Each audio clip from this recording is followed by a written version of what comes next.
and with Terry's background, it's so interesting. So Terry is like a media, has such an extensive media background, and he worked with Much Music at some point, right? Yeah, well, he was, from what I know, because I haven't, that time I wasn't in Canada, he was like really, really famous. Uh, Yes. uh, Pretty uh, famous. he was one of the first guys that was introducing the like music videos from MTV. Then they went to Much Yes. Yeah. Music, and we met so many people on our winemakers dinner that were saying like, "Oh, Terry, I grew up with your show." You know? There he is. Yeah. Terry, we're talking about how famous you are. Hello. He's got a professional microphone too, I see. Yeah. Yes, he does. Oh, we can't hear you just quite yet. I'm gonna Unmute. Here's the Good. deal. I've been waiting about 5, 6, 7, 8 minutes for my computer to actually log on. I can see I will show up on another screen in just a moment. So I decided to jump on my phone. My apologies. Oh, that's okay. Well, you know what? We were watching that for 5 minutes. I was watching it saying, Terry is joining. I'm like, you guys, he's almost here. But you're out on the island, so it's understandable. But really, thank you so much for joining the call. We were just chatting about your Much Music days.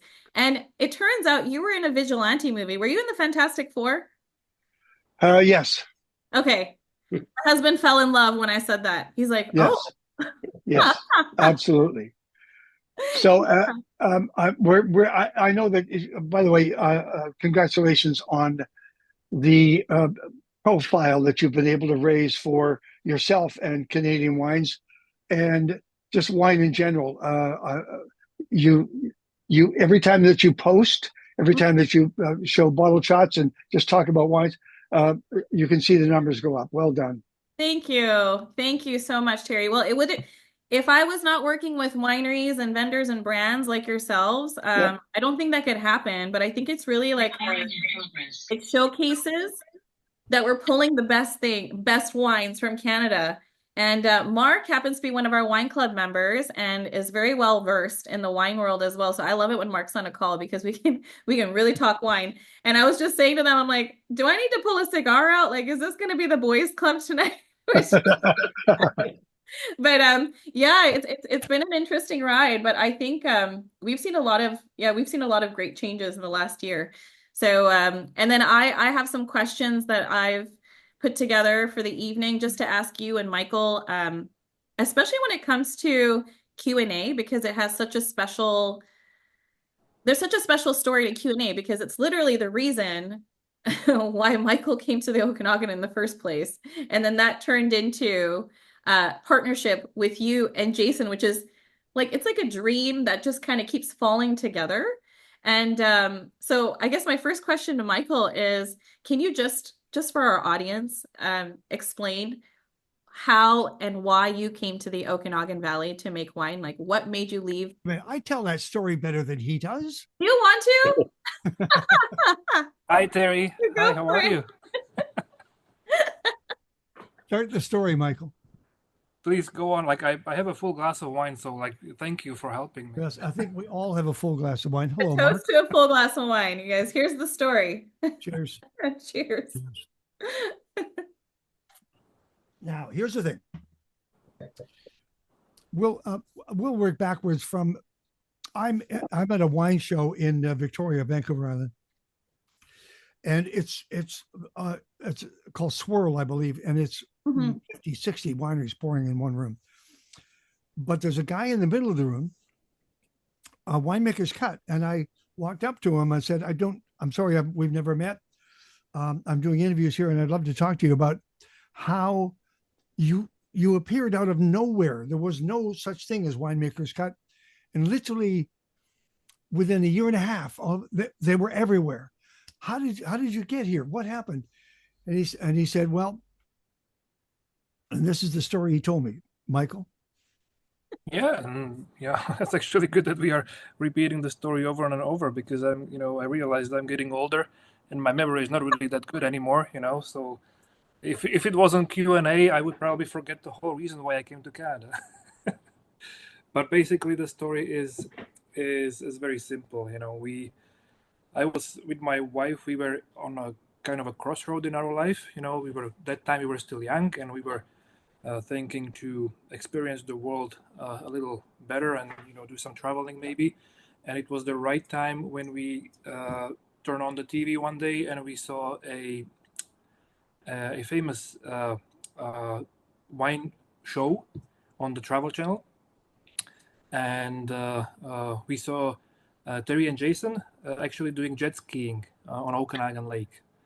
And that was the first thing that drew us, because like, what's going on here? Like, these two very famous people in wine world are doing jet skiing, and then they went and they toured some wineries in the Okanagan, and we were like, where is this place? And when we realized that this is actually in Canada, we first of all we couldn't believe it, because like most of people around the world think of Canada just like a polar country, just polar bears and a lot of snow.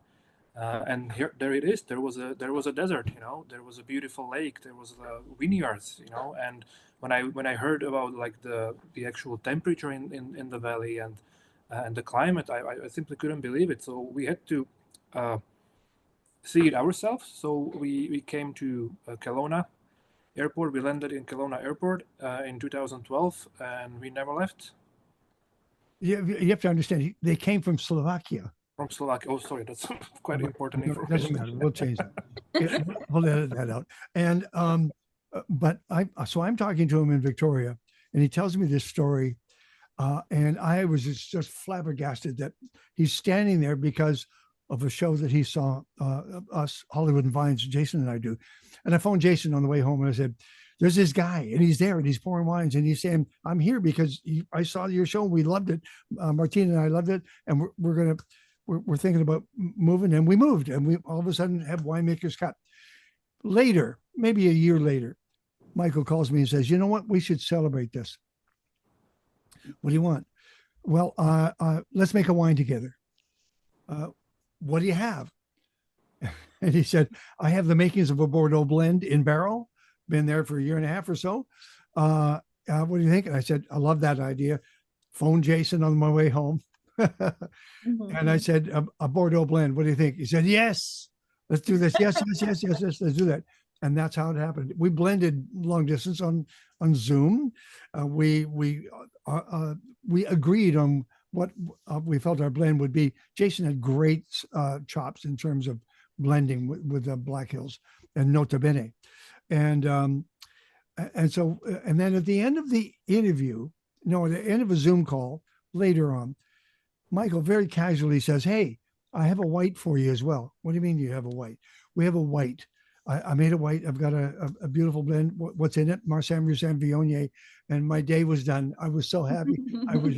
I cannot remember. I was looking at the ceiling thinking, someone has made the wine that I love so much. And it turned out to be the white. And there we are. And so this is people's lives got changed by just watching television, a wine show. And you're going to find the same thing with you and Cascadia. You're going to change people's lives. People will change their lives because of what you're saying and doing. Oh, thank you. Terry, have you ever thought that you would change the life of a Slovakian guy? Maybe if it's Slovakian rock and roller, maybe a band, maybe a singer-songwriter, maybe an actor. Right. I'm just an actor, Those were the fields that I was working in. But anyway, Jay and I delighted that we lucked out and hooked up with Michael, and we made these two wines. And I know that you have questions about what happens now, but the interesting thing is we started to roll this out late in the year last year. We missed most of the winemakers dinners that we could have done. This year we've done that, and all of a sudden I'm getting calls saying, can you pour over here? Can we pour over there? Tell us about this, tell us about that. So things are starting to roll beautifully for Q&A. And so when you get to that question about what's coming, I'll be interested in his answer. Well, yeah, I think that's one of my next questions are there plans to add more wines to the Q&A portfolio? And if so, what can we expect? But based on what you were just saying now, I have been paying attention to what's going on with Q&A, and like the winemakers dinners that you're hosting in Canada. I think you guys were just out in Quebec? Yeah, Last year we Quebec. did, Last year. yeah, Last year, and then something else was in a Fairmont. Was it Whistler or where were you guys? it was Whistler, yeah. Whistler, then Vancouver, Nice. Terminal City Club, Okanagan, Oliver, of course, as Beautiful. well. So we had a Right. lot of fun. Yeah, And two in Calgary. And Oh yeah. Dean House in Calgary on the Bow River. Oh, what a room. What a room. Beautiful. Yeah. So you're rolling out Q&A and you're branding across in Canada. I just want to let you know, Terry, that we sold out of the red blend. Saw that. Yeah. I sent it to Jason. I said, look at that. Look. Yes, yes, we just sold out. And so we have about 20 bottles left of the Q&A RMV. And I have to tell you what happened at my Thanksgiving dinner because I had a couple of bottles of Canadian wine at my Canadian Thanksgiving dinner, which I hosted in my home with some of our near dear friends. And I actually decided to pour the RMV for guests that were arriving. So just with our appetizers and our grazing board. And it was the wine of the night. So great that a couple of my friends purchased bottles, actually. Yeah. And so it is absolutely scrumptious and delicious. And we'll get into all of that. But I think we'll sell out pretty soon, too. So we really got to think about, I hope this 25% tariff thing just waits a little longer, but we'll figure it out. Here's the thing. Here's the thing that happened at Dean House in Calgary, and the Whistler event in Whistler for Cornucopia, which is their wine festival. The chef came out and met with me and said, "You're white. We've got it with the dessert, but you know what? Mhm. We got to move it. Let's move it up to one of the appetizers, if I'm not mistaken, Michael." He Yep. says, "Listen, let's introduce it earlier because Yes. it's a beautiful wine. Let's lift it. Let's not have it just be with the dessert. Let's go up there and do that appetizer up there." And Mhm. it happened in Whistler and it happened in Calgary, both the same thing, the same decisions. Let's move it up there because it is so versatile. You can go full tilt with it. Yes, that's exactly what we did. I didn't hold it till dinner or entree. I just said, "Here you go." And as guests were walking in my home, it's the first thing we poured. And I don't even know if anybody went to anything else after because I had a couple of white wines out. So, Mark, have you tried? Are you drinking it? No, and the red is coming in the next shipment, and Mhm. I think the RMV was in the last shipment. Is that right? Yes. Yeah. So did you I guys? haven't had it, so I suspect it's in the cellar at my girlfriend's house right now. So Here's the deal. I have a farm. There's a farmer in our neighborhood here on Vancouver Island who's a chef, who's actually has written 10 mushroom books about foraging mushrooms, and he does one truffle dinner a year, and it's the place to be because you're eating in his kitchen and his farmhouse. I'm taking the RMV. That's going to be my truffle white. all right. Yes. Oh, it's going to be so good. See, that's why you have to pull out all of the Q&A for the Christmas holiday, well, for the holidays. We held on to the Q&A red for the club. At the beginning of 2024, I said, we're going to only send this out for Q4 to our club members because I wanted people to be able to enjoy that during the holidays. And we held on to the Q&A white wine too. I just had no idea that the red would sell out. Oh, And I'm so glad we held on to it for dear life. And I think I'm a few glad of you them will did because I'd come and visit to grab a couple of bottles. Michael, do we have any left? Is there anything? we have a very limited inventory of the What white. is fairly limited in wine speak, sir? Well, I want to be a little bit secretive, Help me out here, please. Right. Well, you know what? Now, I don't know if we can let some of these secrets out, but that's what we want to know. Is there anything else that you're going to be releasing within the Q&A portfolio, or are we like hyper focused on the two blends right now? Well, the whole Q&A project is a product of destiny. So I think that's how we are basically continuing. We definitely have following vintages of the white and the red. Right. But then because of the vineyard damage in Okanagan in the last 2 years, we have to be more flexible, which, flexibility is my middle name. Hello. So basically, we are already looking into, well, I can say it, we are looking into some bubbles. We are Nice. looking into some unusual varietals. And especially because of what happened in the Okanagan, we might be looking also at wines made from our neighborhood region in Washington State. Right.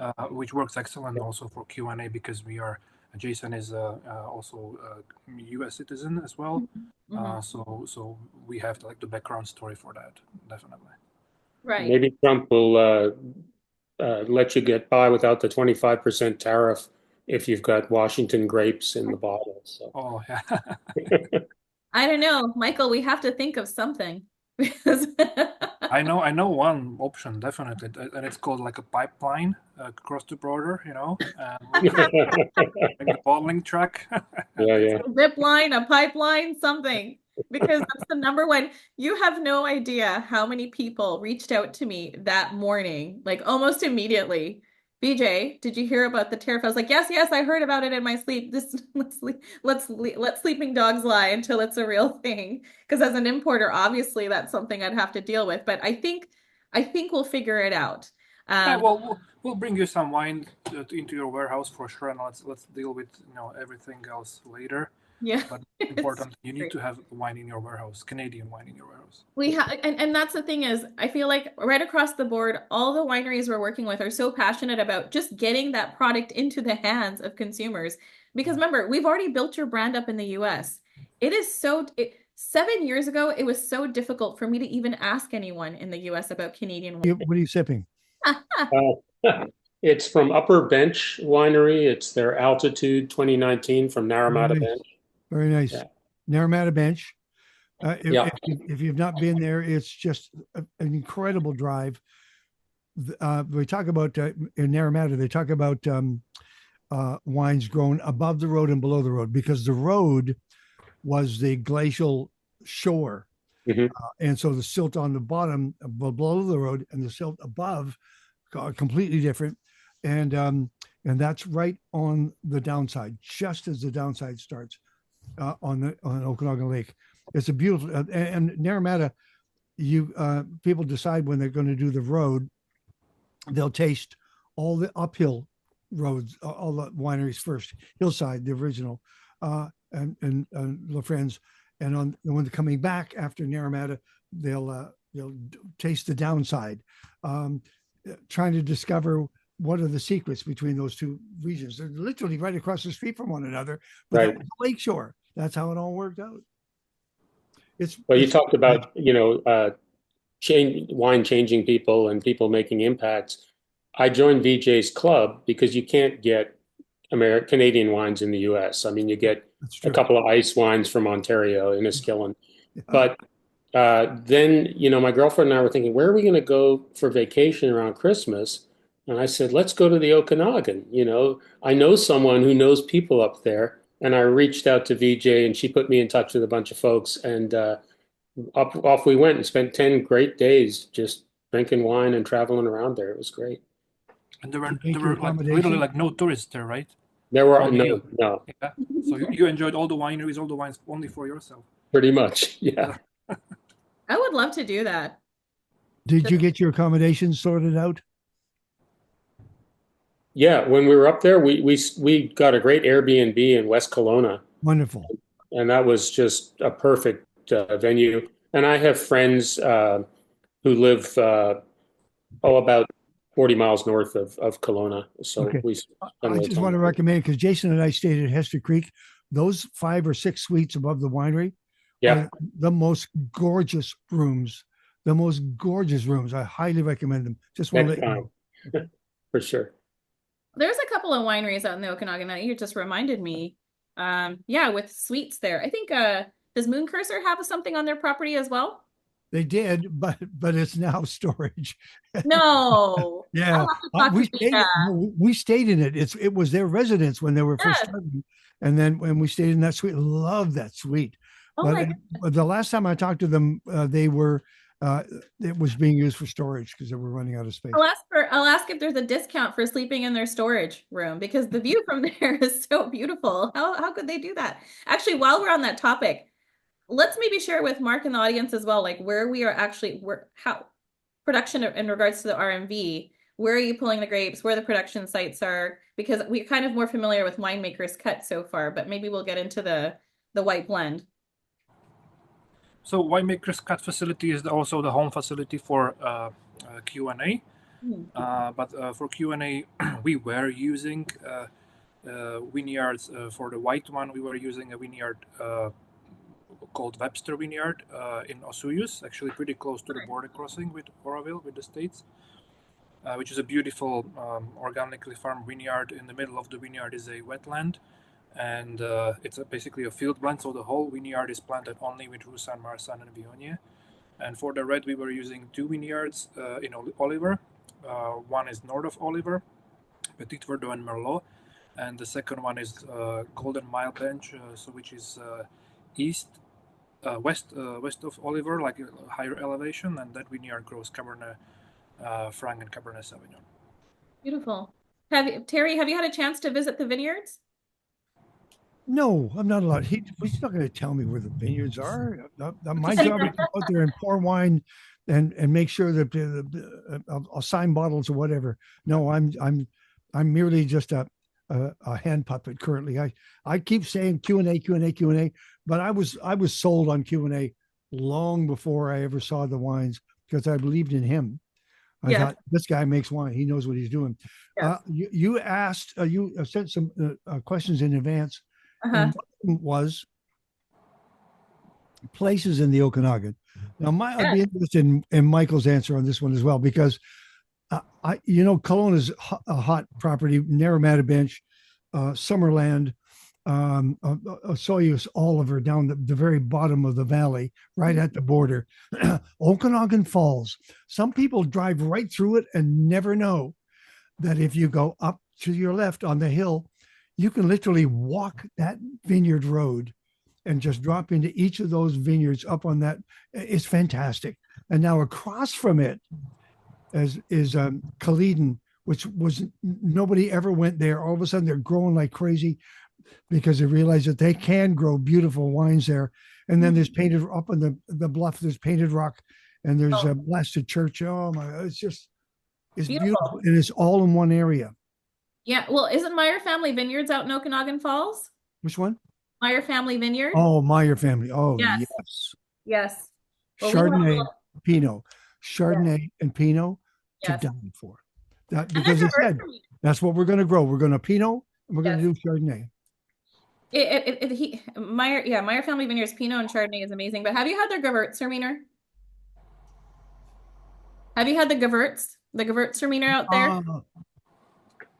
Is that the one that turned my crank so badly? Yes, I believe I have. Yes. I had a Gewürz because I'm not a Gewürz fan at all. I know. I had a Gewürz that said, "This is the best thing I've ever tasted." It's so good at Meyer Family Vineyards. Yeah, we have a little surprise for our well, now I don't want to let the cat out of the bag, but let's just say it's one of my favorite wines from Meyer Family Vineyards from the Okanagan Valley, hands down. And but yeah, so I think that was actually one of my, another important question. I just need to understand this. How did you, Michael, Terry, and Jason, with 3 very different distinct palates and 3 different personalities and opinions, how did you guys come to making these blends? But you mentioned it was over Zoom. Yeah. Okay. And you just trusted Michael. That's it. You just trusted the magic winemaker. We did trust Michael. We had 3 choices.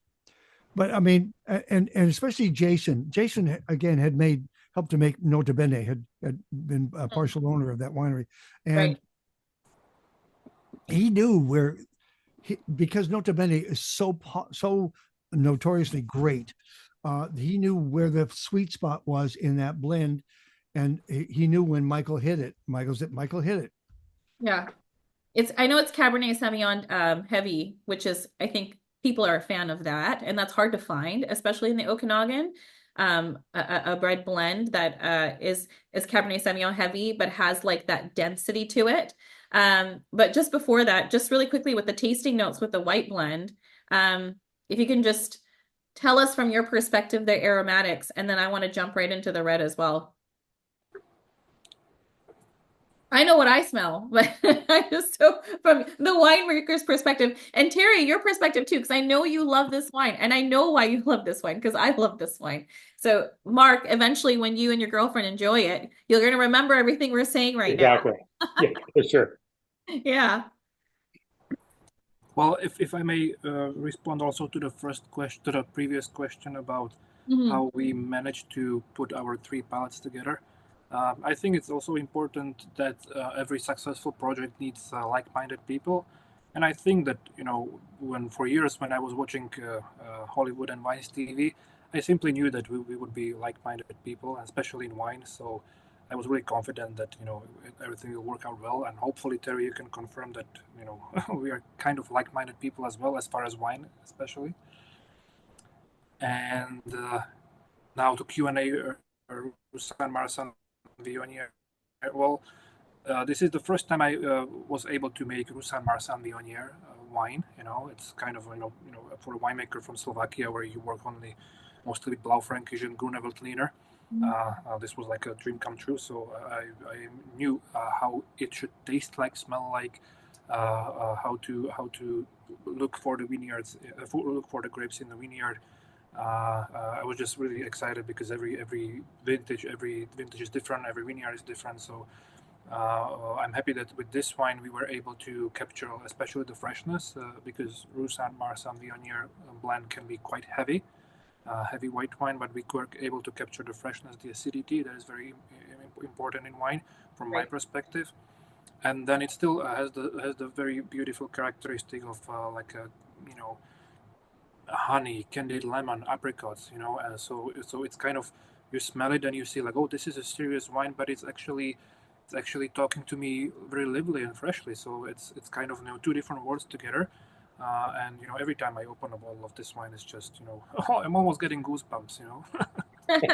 Yeah, I love the goosebumps. Mark, here's the thing about this white wine that I kind of zeroed in on.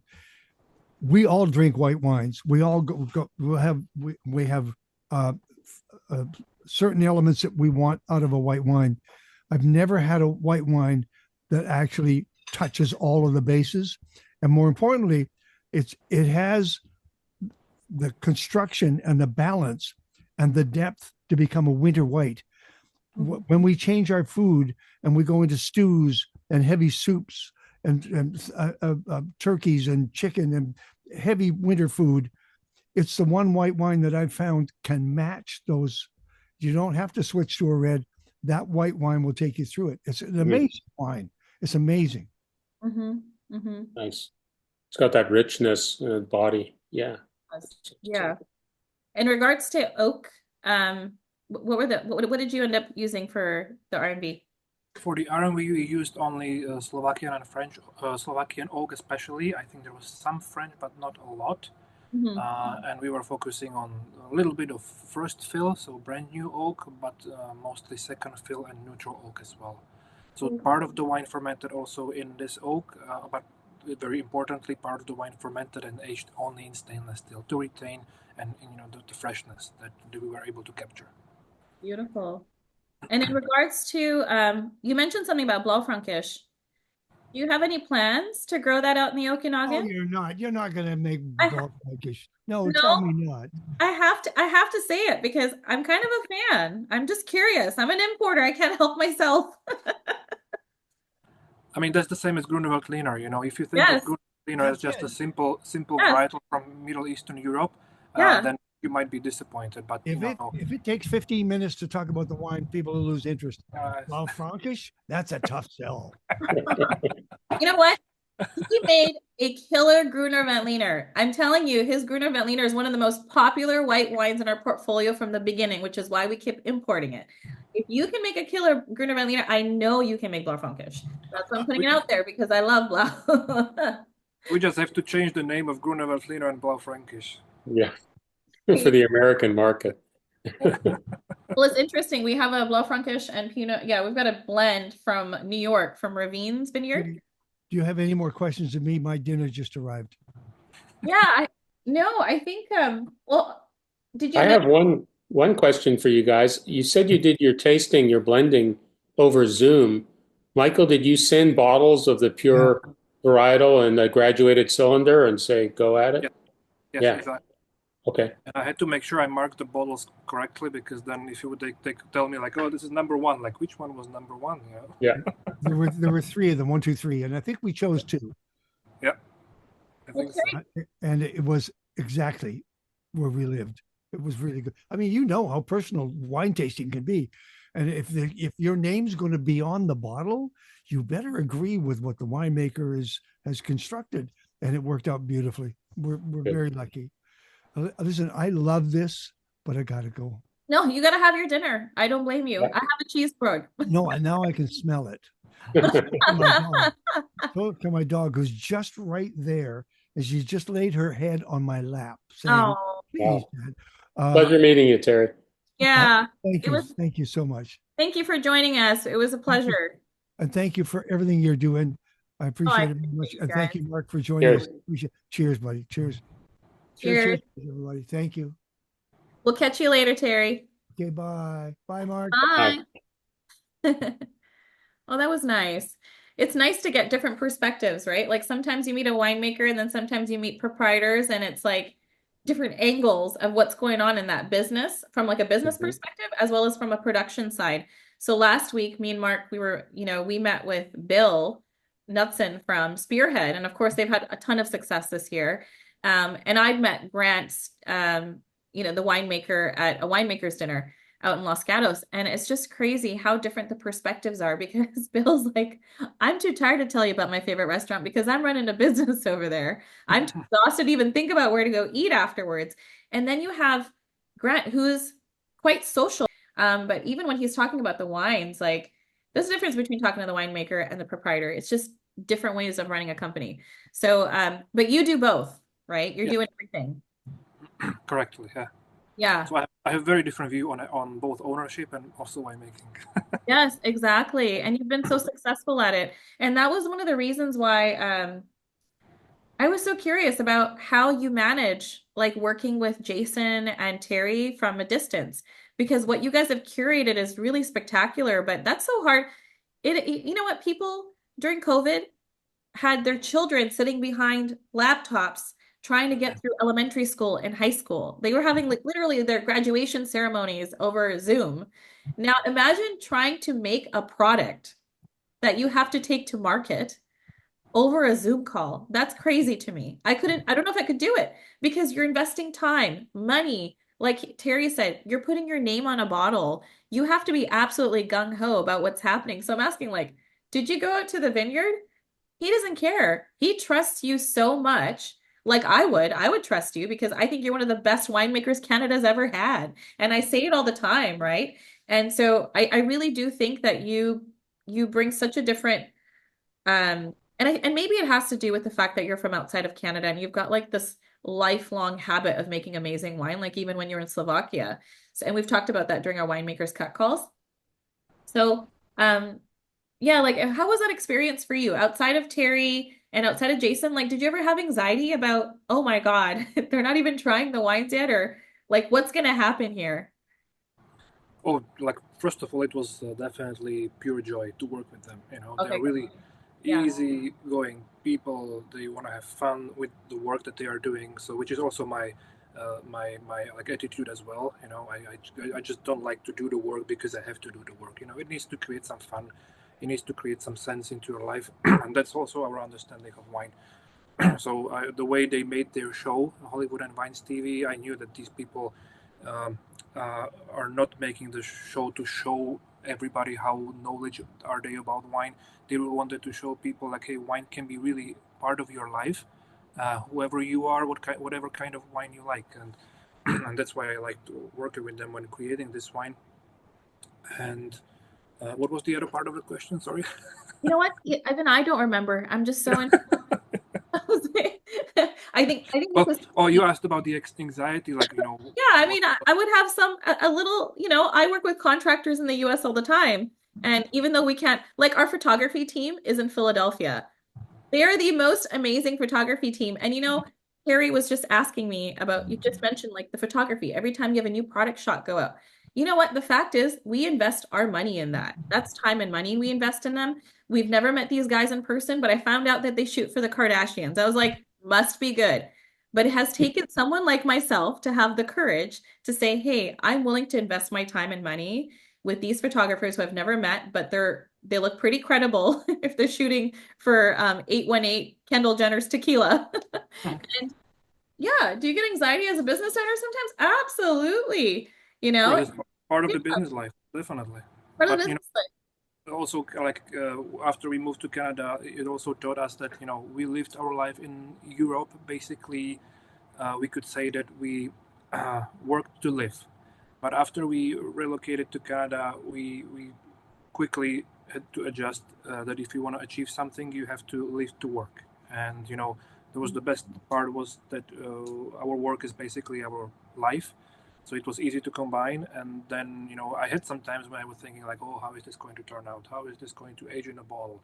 What's going to happen? Are they going to be happy after 1 year when this wine aged in a bottle? But then I simply just quickly stopped thinking about it because I thought like if it's meant to happen, everything already happened, like the universe put us together. So I thought like I'm pretty sure it's going to be okay. Okay. Mark, do you have any questions? Well, it doesn't relate to Q&A, but it's the winemaker's cut. I've got a bottle of your 2020 Pinot Noir, the Bohemian Rouge. What do you think the drinking window of that wine is? We are trying, based on my experience and my own winemaking style, is that these wines last in a bottle for like a very, very long time. We are making wine as natural as possible. We are even exposing these wines during winemaking process to oxygen, so that these wines are getting used to like some kind of aging. Because some wines, when you just keep them away from oxygen and a lot of additives, then sometimes you open the bottle and the next day the wine is completely broken in the bottle. So we try to make it so that in my experience, even some of our white wines, they last like 7, 8, 10 years. As far as Pinot Noir and Bohemian Rouge, the aging window for when they are at their peak is probably 7 to 10 years. They will be definitely great even after that. It's just that the flavor profile will slightly change towards these like library wines, and they tend to change the flavor to be more heavier. Not definitely not like everyday occasion, but like special occasion. I'll sit on it for a little while longer. Yeah. Sure, yeah. I think you won't be disappointed, definitely. Excellent. Thank you. I don't think there's a single wine in your portfolio that could disappoint anyone. Yeah. So with the vines, I'm going to have to ask because I know you play music, classical music, to the vines at Winemaker's Cut. Is it the same at Q&A? The Q&A vineyards, they don't have speakers installed in the vineyard, but the winemaking process is definitely exposed to classical music. Okay. Fermentation, aging. Isn't that amazing? And just the belief system, Mark, I don't think you've been on the Winemaker's Cut call, but were you aware that he played classical music? Yeah, I heard about that, and we saw that when we went to visit the tasting room. Yeah, so I think that's really cool. I don't know. I did plant ecology for my master's. I don't know if plants can hear the music, but it certainly can't hurt, and it'd be nice for the workers in the vineyard too. So that's a very good point, because especially workers in the vineyard are really enjoying it. Work in the vineyard can be really like repetitive work, and it can become really boring, even though it looks so romantic at the first sight. But like for example, playing music in the vineyard, when we started doing it, a lot of workers were just really they left calm, they were happy, they thanked for the work. I was like, what's going on, that's a great idea. I know, I think it's amazing. And do you have any particular classic music that you lean towards, like any particular artists? Which are like, well, especially in the vineyard, we like to play like more like a relaxing classical music. So if you saw like albums of Mozart calming music or Bach calming music, especially for pregnant women, for example, Right. that's the same kind of music that we like to play in the vineyard, Yeah. because the vineyard wine is basically a bush, it grows wild. So our idea was kind of to calm down the growing process, and so that the plant can focus on creating some sense, some energy, positive energy when growing the berries and the clusters. And then in the winery, we like to create some more stories and emotions. So in the vineyard, it's mostly different pieces of operas or like piano concertos and so on. Okay. You're not playing the Carmina Burana to the vines. No, we haven't reached that. Good. And it's interesting that you just mentioned the organic growth in the vineyards. So I know how important that is to you for Winemaker's Cut. Translating it over to Q&A, is it very similar production style? It's pretty Or- much the same. It's pretty much the same. It's like, of course, Okanagan is very diverse. Vineyards are different location, different size. Just like Terry was saying, Right. above the street is completely different than below the Yeah. highway. In general, we can say that all vineyards we are working with are sustainable, and all of these vineyards are also following our philosophy of growing grapes. So no pesticides, no herbicides. Sometimes we have to use very mild fungicides, but I'm not scared to say it because we like to be honest about it, Yeah. and especially what was going on here over the last years with all the wildfires that brought also a lot of disease pressures. So it is just simply what it is. I would compare it to the pandemic. You can risk it, and you don't have to take vaccination, of course, no problem. But then the risk is much bigger. So that's the same with vineyard. We can also risk it and leave the vineyard, to see what's going to happen. But then, if you're going to lose like half or 100% of the production, then it's not just so much fun anymore. Then we cannot be sustainable towards our workers, employees, the economy, our customers, and so on and so on. Well, how's, sorry, go Go ahead. ahead. I was just going to say, did the freeze, Mhm. I mean, it's an opportunity to kind of rethink what varietals you want to replant with. Are you going to replant with the same varietals, or is there going to be some Blaufränkisch or something unusual that you have an opportunity to put in there? Right now, the whole year we were first of all very disappointed, but then we didn't want to think about it, so we just left the vineyard do its own thing. So we were lucky to see that, especially our Cap Franc, our Sauvignon Blanc, and other white varietals, they survived. It will take some time until we can retrain them again, so that they can come into full production. The saddest part is our Syrah, which was hurt really bad. As far as the Q&A vineyard, both of the Cabernet Franc and Cabernet Sauvignon, they were gone in 2023, frost damage already. So that's why we cannot use that vineyard anymore. And the other two varietals, Merlot and Petit Verdot, they were self-rooted. They kind of survived, but again, like retraining will take some time. We haven't even thought about what we are going to replant right now. We already have some test blocks of Gruner Veltliner in our estate vineyard. We haven't been thinking about adding red varietals so far, but because of the risk of quite deep frost in the Okanagan, we might start thinking also this way. But like I said, we have to put a different name on the label because the customer probably won't get it, which is completely okay. Right? I completely get it. Mm-hmm. Was the Petit Verdot, were you pulling that from Asoyas? The Petit Verdot for Q&A is from north of Oliver. North of Oliver. Okay, so it is from the hot region. And oh man. And that one didn't survive at all. Oh, That's sorry to hear about that. That's a really tough thing to go through.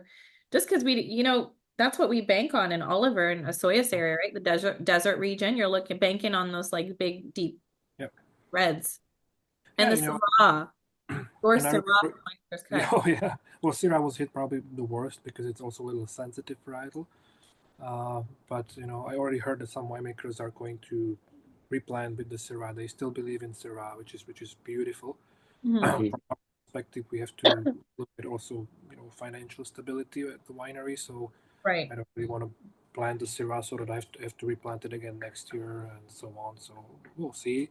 Right now we have still good inventory because 2022 was especially like a bumper crop year, and we made like lots and lots of wine, especially Right. reds.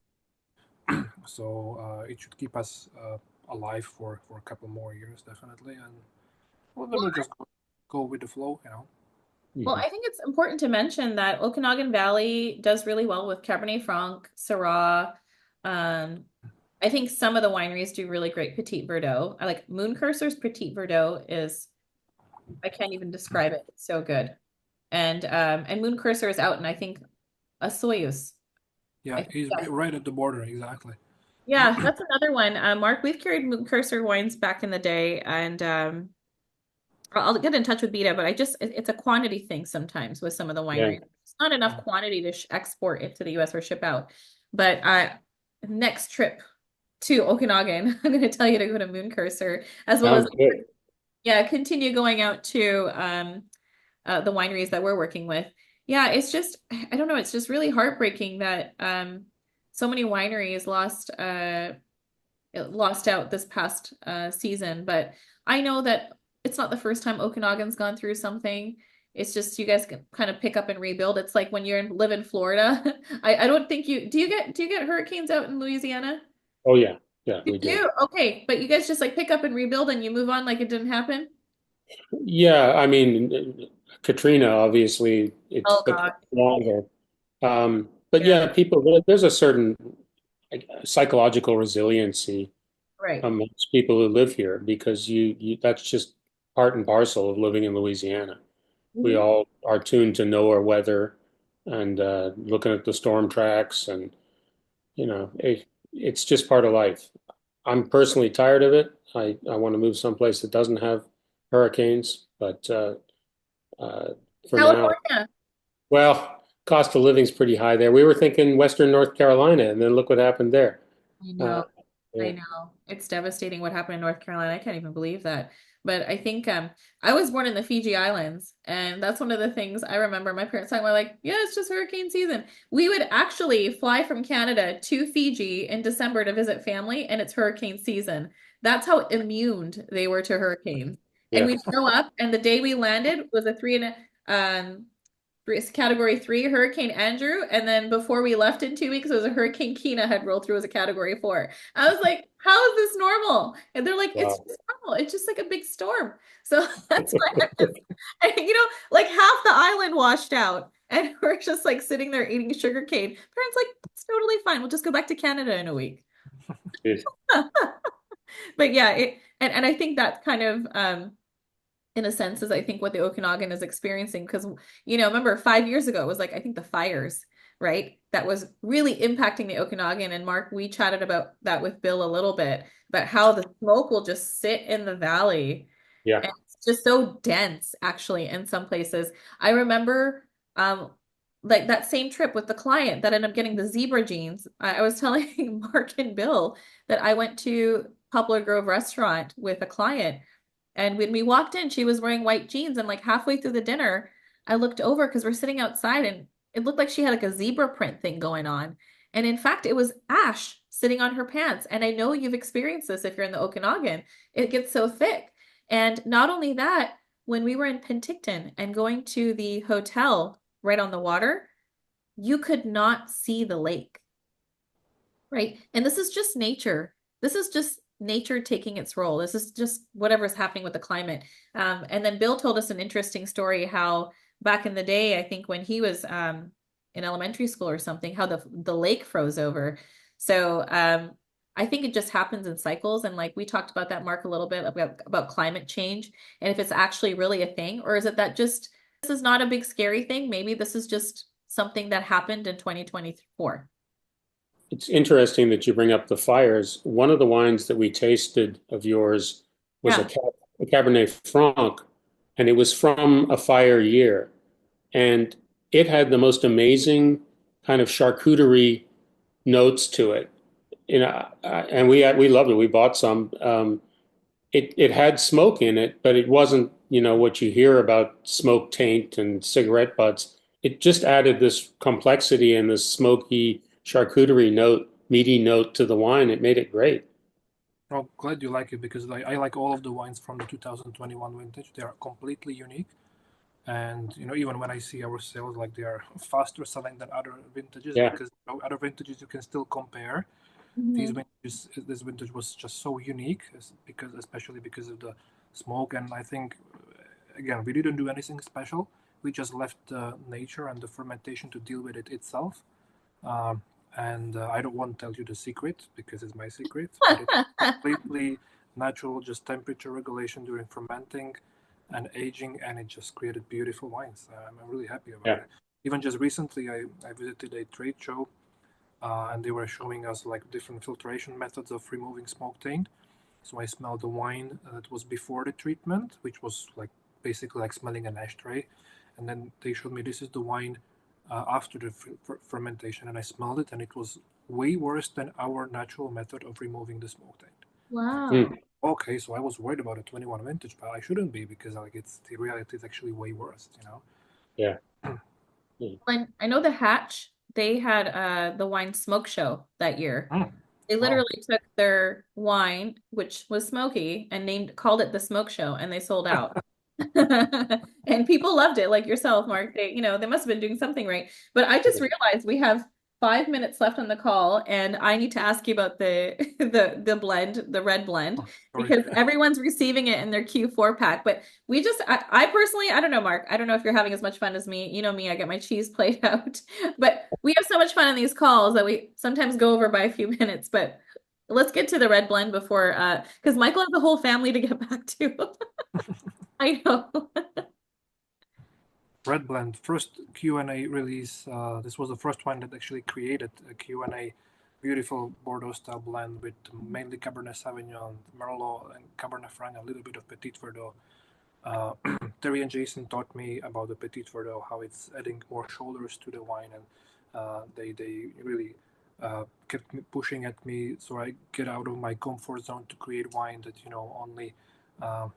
only broader kind of audience might like, but really create a wine that has like more potential as far as aging and like more seriousness. And I really like this about this wine, Q&A Red Blend, because it has that.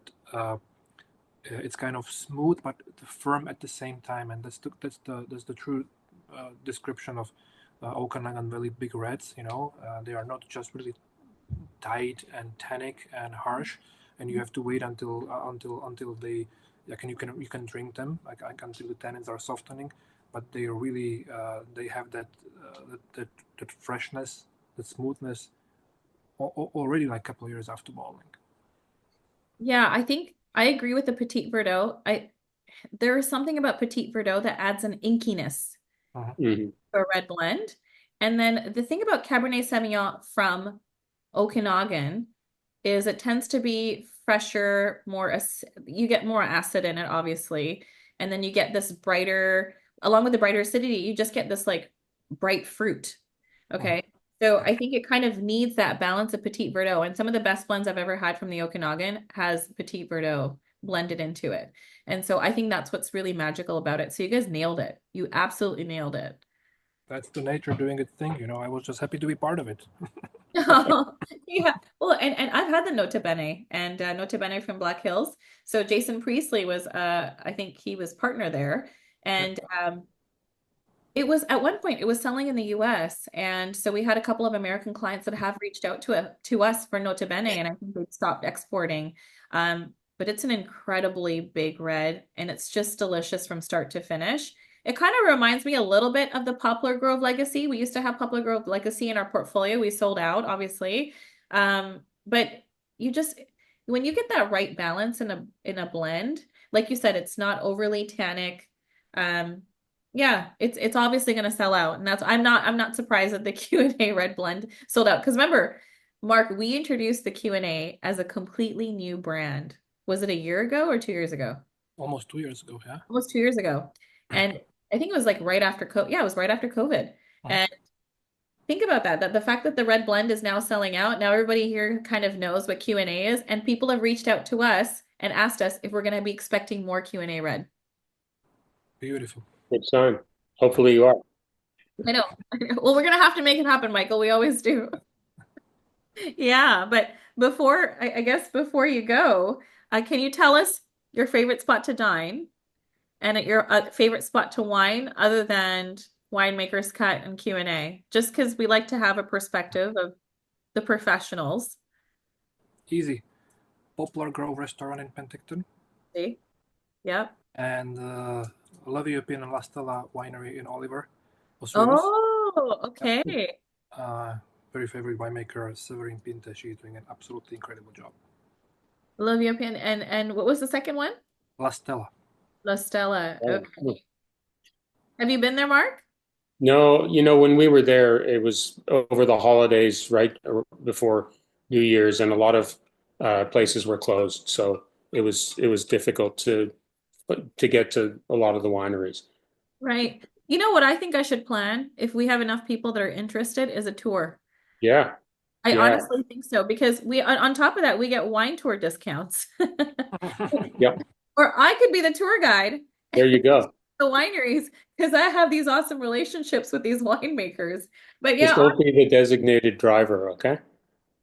you know what? Husbands are great for that. We'll call Vishal. He's gonna hate me when he hears that. No, but it's honestly, there's no way I would have ever imported from Okanagan Valley if I wasn't crazy about it.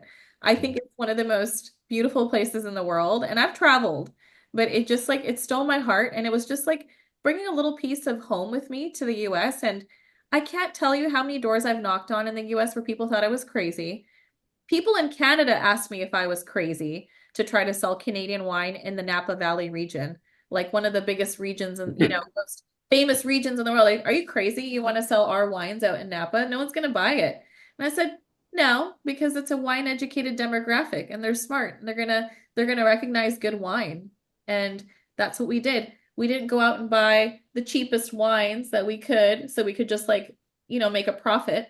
We ended up importing the most amazing wines we could possibly find and figure out how to do it properly. So kudos to you because like I said, you are absolutely I'm a diehard fan of if tomorrow you told me you started another winery, I would buy from that too.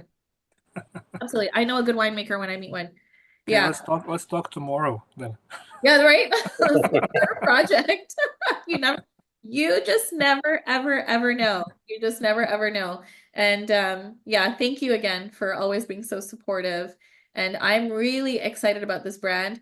Me and you, we talked about Q&A the last time I was in Canada. And I remember we met up at a coffee shop and you're showing me the bottles and I'm like, Michael, we're gonna make this happen. And that was 2 years ago. Because I was out there to do a presentation out in Penticton regarding exporting wines. Yeah. And we just met up for a quick coffee and he shows me these beautiful bottles. I'm like, are you kidding me? The branding on this is gorgeous. And then I tried the wines that night at a restaurant with a friend and we both just sat back in our chairs and I'm like, you're kidding me. That's awesome. Like, no, I thank you, VJ, because it would be nothing, if I would just make wine and nobody would know about it. You present our wines to customers in the States, and that's all I was ever dreaming of. Having people that like our wine and presenting it passing along the information that we are trying to put in a bottle to other people. That's all I could even dream of. Oh, well, it's our privilege, honestly. And Mark, thank you for joining the call. My pleasure. We loved all of your wines when we visited your tasting room in the District Wine Village. It's just wonderful to actually meet the guy behind those wines. So, thank you, Mark. Really appreciate it. I hope next time I'll meet you in person. Definitely. Well, let's hopefully aim for a winemaker's dinner in 2025. I don't know, should I aim for the center of the country? Like, how do we get Mark to show up to dinner? It's crazy because we have club members from across the US, right? And it's funny because the majority of our members are actually from the East Coast. When you look at the stats, it's really interesting. And so I'm thinking, how do we get a winemaker's dinner? Because our last one, the Spearhead and Phantom Creek one, we sold out of every single bottle of Phantom Creek after that dinner. And we only have 2 bottles of Pinot Gris left. I can't make this up. I wish I could.